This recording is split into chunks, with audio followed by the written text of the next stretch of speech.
There's this idea out there that once women turn 50, life somehow narrows, that the big decisions are behind us, that the bold chapters are over, and that our job is now to settle.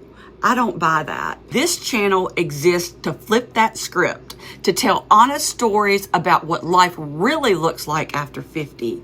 The messy parts, the brave parts, the parts no one prepared us for, and the parts that are better than we ever imagined. Today's conversation is really special to me because my first guest is someone who's known me since we were kids. We grew up together. We shared a lot of memories, and we've also watched each other take different paths through adulthood. She got married later in life. She had children later than most. She changed careers at 42, 45, and now at 50, she's adding an entirely new one. Her story is a powerful reminder that there is no deadline on becoming who you're meant to be. So today, we're talking about childhood dreams, taking the long way around, trusting your timing, and what it really means to build a life with intention after 50. I'm so excited for you to hear her story because if you've ever wondered, is it too late for me? This conversation is for you.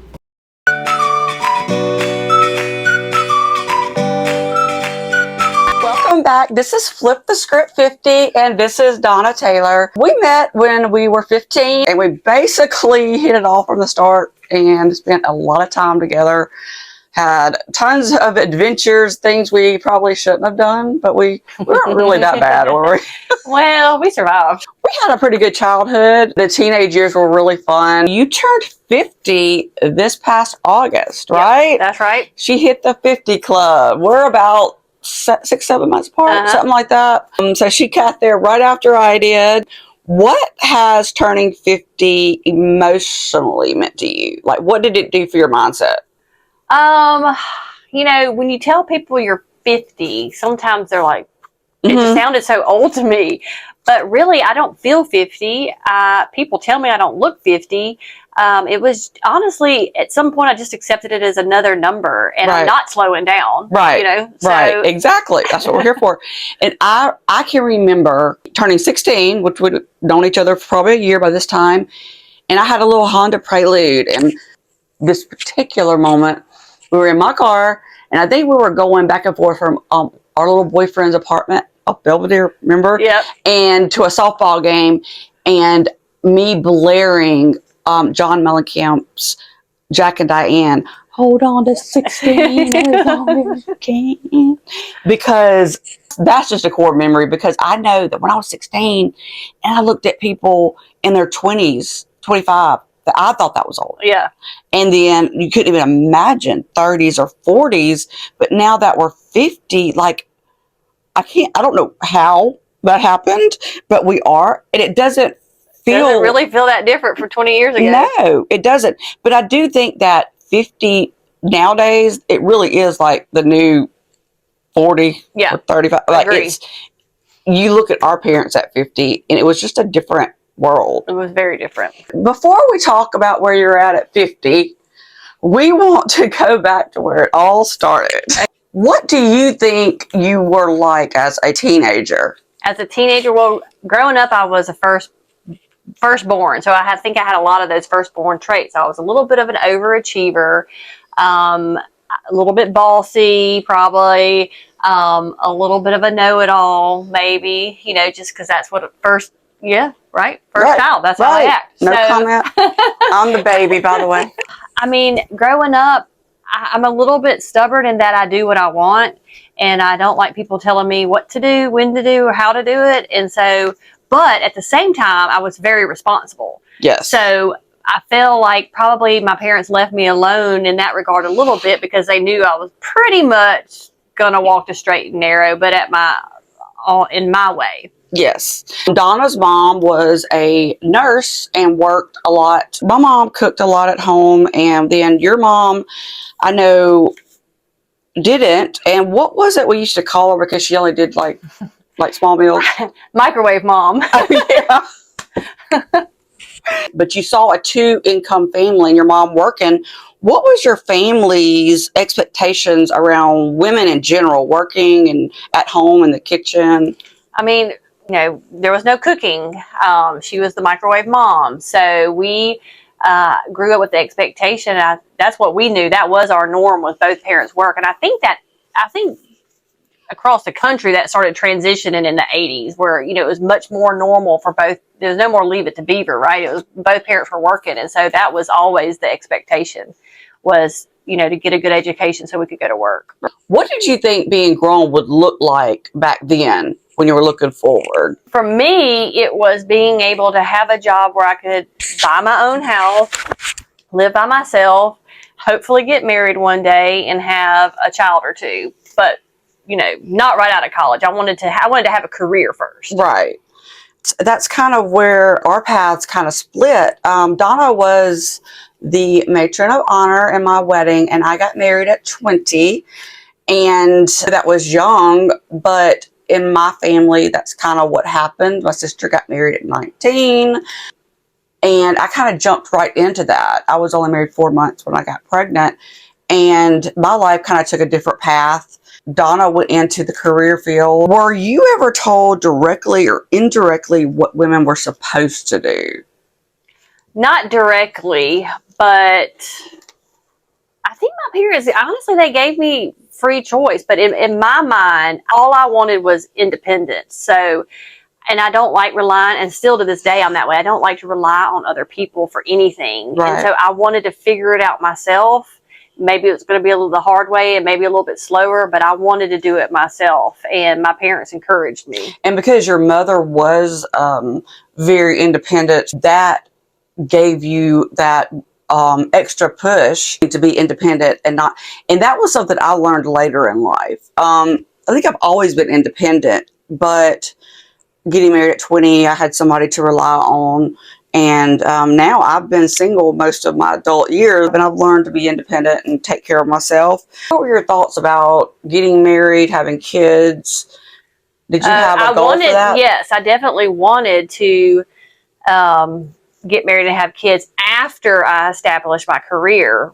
But then when my first year in college, my parents got divorced, which came out of left field, because I grew up in a very happy family. We went to church every Sunday. People thought my parents were the happiest couple on earth. And then my freshman year, they got divorced, and it caught me off guard as well. And so for years, I swore off marriage. And I found myself dating guys who probably I knew weren't husband material, but that was safe for me because I didn't want to be married. Right. So I chose, to date guys that I knew I wouldn't ever marry. Right. And that was fine for that time. And it probably was a good thing because I learned a lot over those 10 or so years after college. You got married later in life.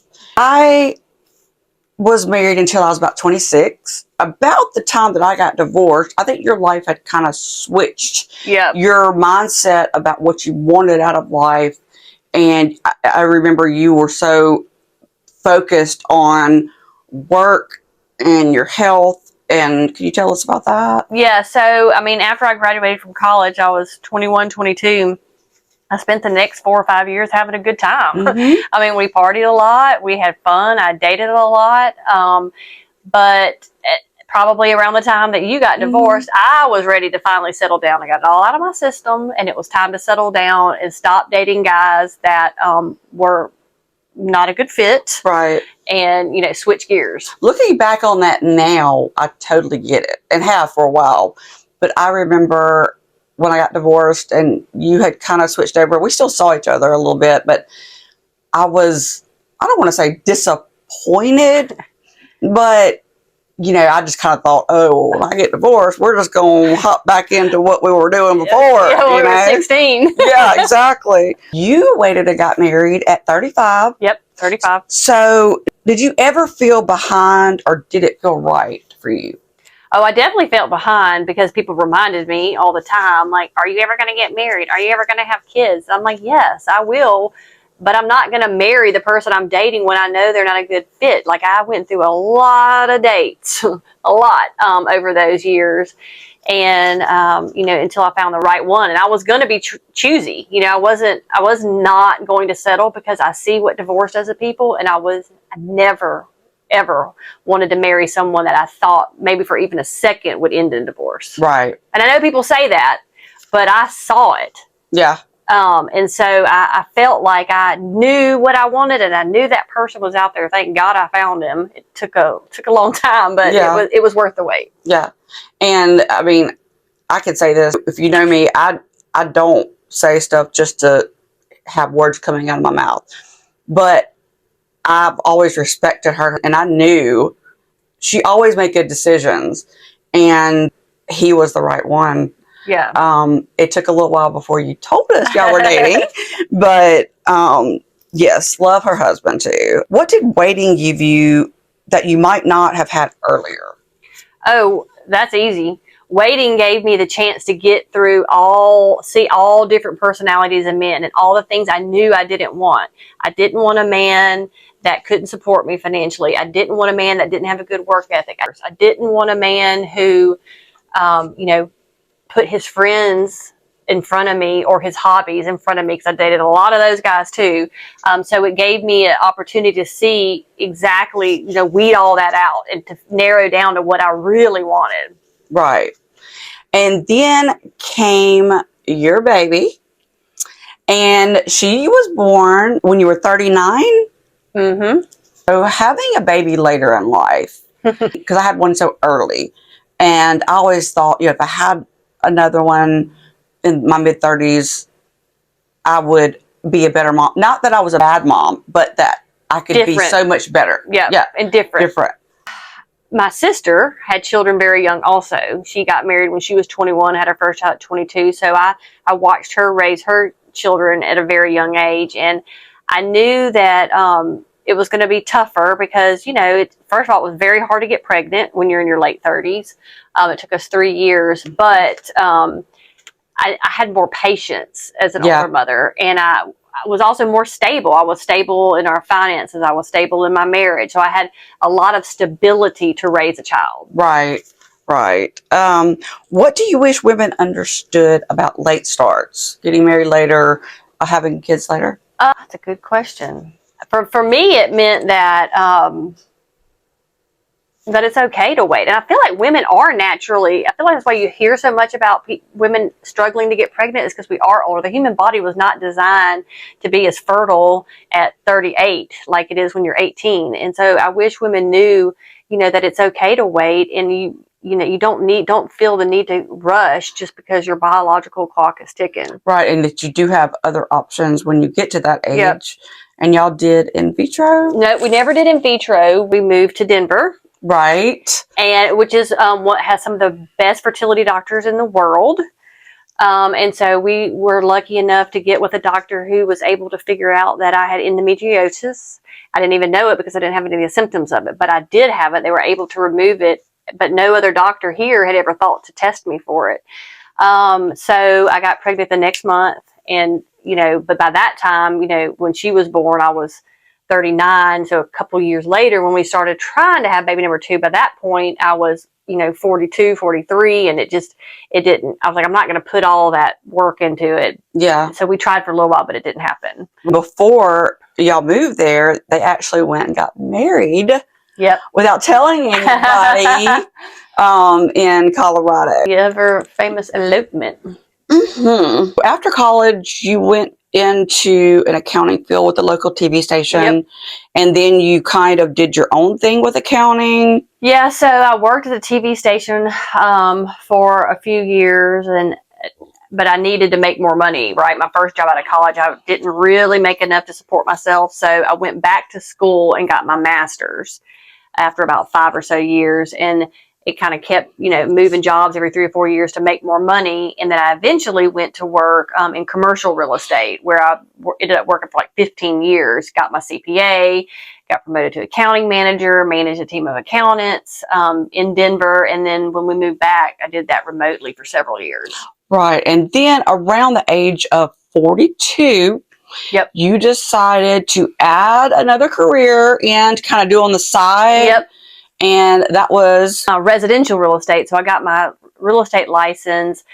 I knew, again, I love to map things out and see way down the road. And I knew there was no way I was going to sit behind that computer for the next 20 years of my life. I don't like a sedentary lifestyle. Part of having a child, at 40 is you have to be healthy in your 60s and 70s if you want to see your grandchildren. And so that is very much in the forefront of all of my thoughts every day, is to keep myself healthy because I want to see my grandchildren one day. And so I got my residential real estate license and kind of did it on the side for 3 or 4 years before I decided to do a total career change. You switched careers at 42 and became a real estate agent. And that just wasn't good enough for Donna. So at 45... Because I like to be the what? The boss, in charge, the leader, the one in control. At this point in my life, I am okay with people saying that about me. Yep. That I always want to be in control or want to be. You know why? Why? The world needs leaders. The world needs leaders, and we get stuff done. Yep, that's right. We get stuff done, and I'm through apologizing for it. Not that we don't ever mess up. Don't get me wrong. Right. At 45, she opened her own real estate company, and we will tag it below.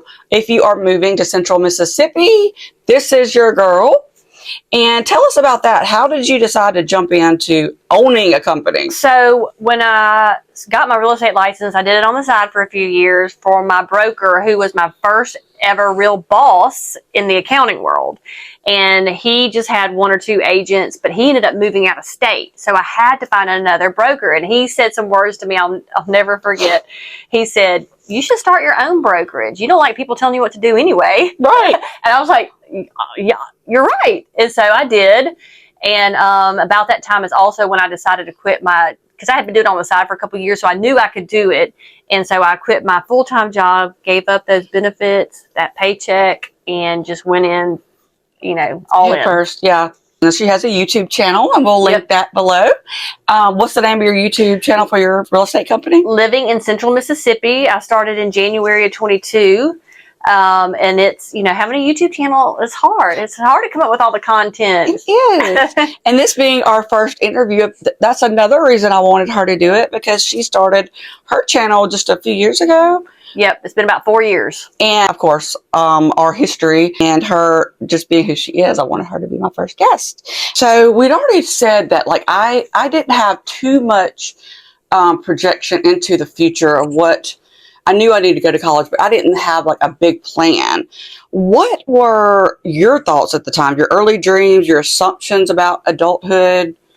Well, my mom always preached, raising both of us girls to be independent. So I really knew finishing college as quickly as I could so that I could be financially independent was my path. And then, of course, my first year of college, something traumatic happened in my family that shaped what happened after college. But I knew early on in my teenage years that I wanted to be, I wanted to finish college and be independent. Right.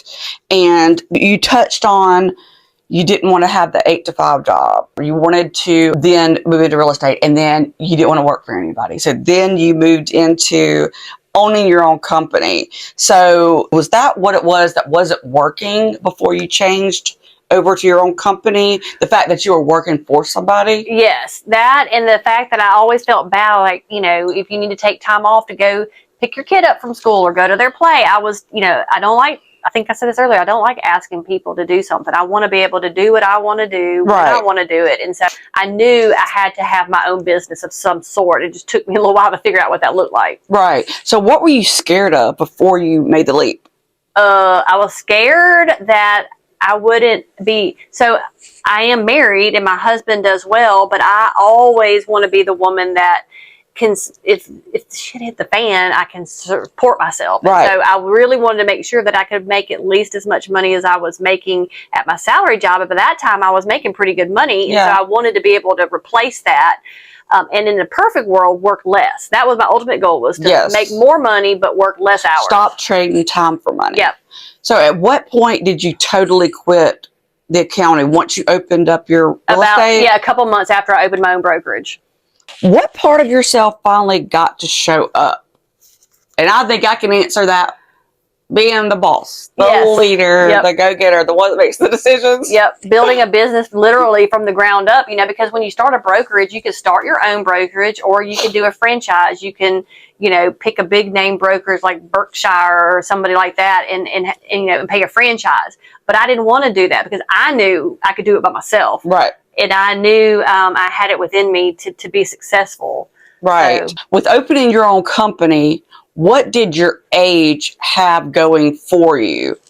well, I have experience. I've, you know, being in real estate, bought and sold several houses, so I could already jump into this starting from experience because I'd been there, done that, which I think, you know, is probably any young agent that's 22 has never even owned a house might struggle with. They might be good at it actually, but they may not have the confidence because they've never done it personally. So after turning 50, you think she would slow down, right? You know, not this girl. She has started 2 new projects to add to her existing real estate company. She added another YouTube channel, and it's just getting started. We will link it below if she wants. She just purchased a building to open up a new fitness club, That's right? That's right. Yeah, I've always loved health and fitness. I've exercised since I was 16.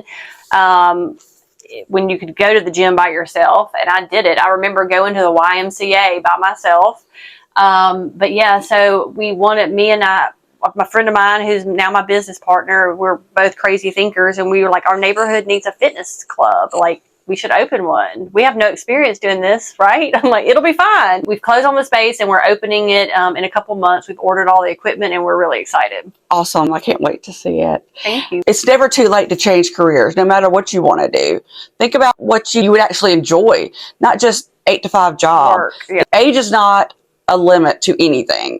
That's an excuse. You can do anything that you want, and she's living proof. Going from your 20s, 30s, to now your 50s, how has the relationship with your body changed? Well, I've always taken pretty good care of my body, but I've realized the older I get, the more attention I need to give it. I need to exercise every day. I need to get plenty of sleep. Sleep is like one of those things that I've always been really good at, but realizing that shortchanging, you know, myself in the sleep department can really put a lot of undue stress on my body. So just taking better care of it. What is something in your later years that you no longer tolerate? I don't tolerate mean people anymore. I've also learned to be more patient. You know, it's easy as you get older, you know, how you ever remember old people when you were younger being grumpy? Mm-hmm. Like, I don't want to be that grumpy person. Yeah. And I don't want to be around, I want to be more sympathetic to people, but also not tolerate excuses. Right. Right. You said everything in a nutshell, because I've noticed that in you. You've always been this way with me, but you're a lot more patient and tolerant. You listen to me. You've always listened to me, but I know that you have your own stuff going on, but you're always there to listen and give advice. And that's something I've always admired, but I do see your skill of doing that has gotten more seasoned as you've gotten older. Yep. And I also have tried to work on that. I pray every night for God to show me patience and help me to show more kindness to people in the world, because whether it's age or just where this world is at this point, I think it's just so important that we are more understanding and tolerant. Yeah, give a little more grace, because you know, there's a lot of people struggling. There's a lot of people that really need it, and we're lucky and we're fortunate. And so just to show, you know, a little more kindness. Yes, I totally agree. What do you know now that would have helped you at 30? You always hear the saying, if I'd have known then what I know now. Honestly, I wish I'd have gone to work for myself a lot earlier. Not necessarily in real estate, whatever it would have been. I wish, of course, I do have a nice 401k, but I wish that I had went out on my own earlier. Right. Yeah, I paid for a 4-year degree that I only worked about 8 years in, and I am a business owner, and I've worked for myself for almost 20 years, and I wish I'd have done it sooner. I'd have never encouraged student debts. What feels easier now than it used to, just in life in general? Oh gosh, just the day to day. I mean, I honestly just look forward to. I'm a very scheduled person. I live and die by my calendar, and so it just being able to do what I want to do every day. If I want to spend the whole day taking, I've also learned to take care of myself more. So if I want to spend the whole day and I want to get a manicure and then I want to get a massage and then I want to do Pilates and then I might go play tennis, it's okay. And I've learned that doing those things is actually good for me and my family appreciates it. Right. Because I'm a better mom and a better wife. What would you say to someone afraid to start over at 40, 50, 60 plus in their career or life in general? Ooh, I would say if you're not I mean, first of all, life is so short, and as we get older, we realize that it become, you do see people, getting older and towards the end of their life, and don't live with regret. Life is too short. If there's something that you want to do, and especially if it keeps you awake at night, do it. If it's the right thing and it's, and you feel strong about it, do it. Right. Life at 50 isn't just about work. It's about how you choose to live. That's right. Right. And I'm working, now that I have started my own business and now a second business, it's about, work. I don't even like the word work. Right. Because I feel like you should be doing something that doesn't feel like work. And so when you're able to do something that you enjoy and you make money at it, that's, to me, should be your ultimate goal. Right. And what matters less to you now? Things. Material things? Mm-hmm. Same. What are you finally giving yourself permission to want? I want quality time with my family and friends, honestly. Right. So there is a fine line. When you own your own business, sometimes you can work a little too much because it doesn't feel like work, and like there's a direct correlation between how hard you work and how much money you make. So sometimes, dialing that back and saying, you know what, this weekend I'm not going to work. I'm going to spend time with my family and friends playing games or playing tennis or going to the pool or whatever. Yeah. At this point in your life, what are you curious about next, and what excites you about your future? Honestly, watching my daughter grow up, she'll be 12 in 2 weeks, and watching her turn into a young lady, a tennis player, a piano player, an artist, and just being her fun little self, just watching her grow up and seeing what, her teenage years. Yeah. Although, I know the tricks of being a teenager, and I can already tell she's a lot like me. She's got a good head on her shoulder. She's an only child, so she is a little bit of an overachiever. But I'm just excited to watch her grow up. Yes, and she's just adorable. What do you hope women take away from your story? Honestly, that you can do whatever you want to do, and it's okay to try and maybe not be successful at it at first, but don't give up. Life is too short to live with any regrets. Yes, and there's a quote: "In order to be successful, you must fail." You're right. If people want to start a new career, I tell a lot of people this that are looking at maybe going into real estate. You know what? Do it on the side for a year or two. Get your feet wet. You don't have to jump all into everything. I mean, I'm 50 and I'm still figuring things out. So it's okay to, do a little at a time, but, to figure out if you love it. If you love it, go for it. That's a very powerful statement. And it's so true. Like, if you want something bad enough, you have to be consistent and you have to want it bad enough. Yep. Right. And hopefully you have people around you that support you and can help pick you up. Yes. External support is so important. If there's one thing your story shows, it's that life doesn't get smaller at 50. It gets more intentional. That's right. So what does living with intention mean to you at this stage of life? Well, one thing I've learned as we get older, and I think a lot of people get older, is leading a prayerful life too. I start every morning with prayer. I read my daily readings for the day. I read my my little living faith story for the day, and is starting that day with focus, and putting God first, and then your family and everything else after that will just line up. Will just fall into place. Yep. Well, thank you so much for being my first guest. Thank you for having me. It's my pleasure. What I loved most about our conversation is how clearly it shows that there's no such thing as being behind. There's just timing and learning to trust your own. If you're watching this and wondering whether it's too late to change careers, to try something new, to want more, or to finally just choose yourself, I hope today reminded you that it's not.